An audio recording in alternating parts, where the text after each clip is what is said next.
Omuntu gwe bayita omuntu omukulu yawasa.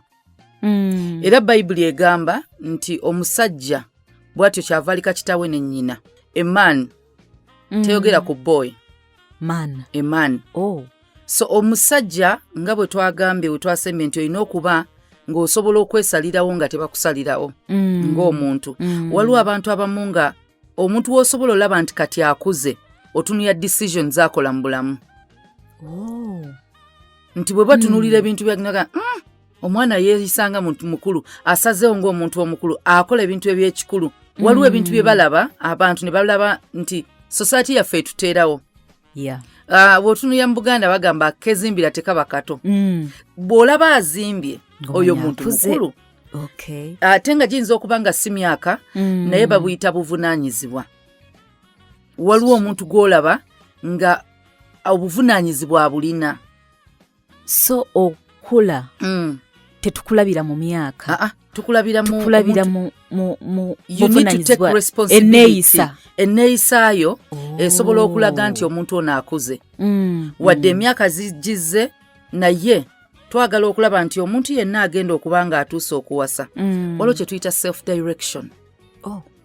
Self-direction. Yes, ogirina. Naye gwe bw'oweetunulira olina sense of direction mu bulamu nti nina gye ndaga. Waliwo omuntu nga talina gy'alaga bw'omulaba. Akira bukezi n'asiiba ku zzaala.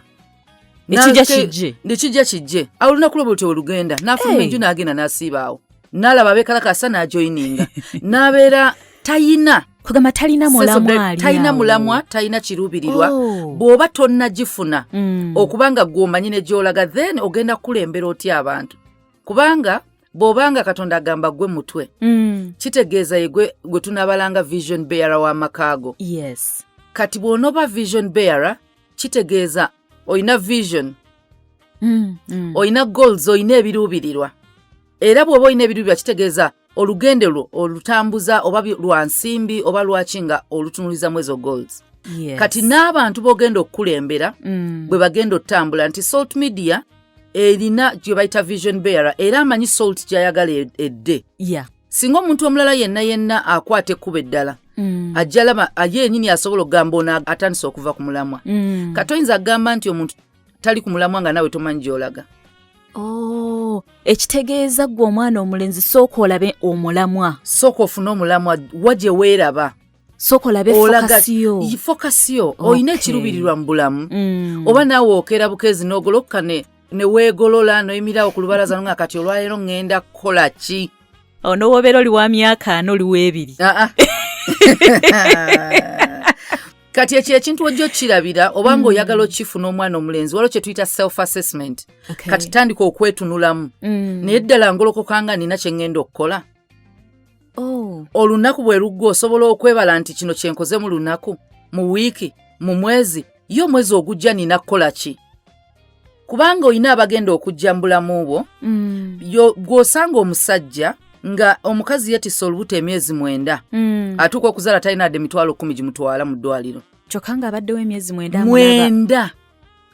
Kitegeeza ne bw'oba tolina ssente osobola okutereka kale 5,000 buli mwezi. Naye ng'omukyala naye akiraba kubanga balina okulya, ssente ziyinza okuba z'otereka ntono. Naye tukulaba nti olwana ogezaako. Naye olina emyaka 35 okola. Omaze emyaka obanga okola omulimu gwonna gw'okola ne bw'oba ovuga boda. Toyinza kubanga ogenda yingira myaka 4 nga mu nju ky'olina ekyebbeeyi huufa nga n'omufaliso gukyali wansi ng'oyagala owasa. Ng'obwongo bukyali mu entertainment than investment. Bw'oba okyayagala okyanyumirwa ebinyumu nga tonnayiga kye bayita ku investinga. Tosobola kutuukiza kyandikwa ekigamba nti omuntu omulungi alekera abaana b'abaana be ebyobusika. Kubanga bw'oyingira obufumbo okuzaala kuli automatic.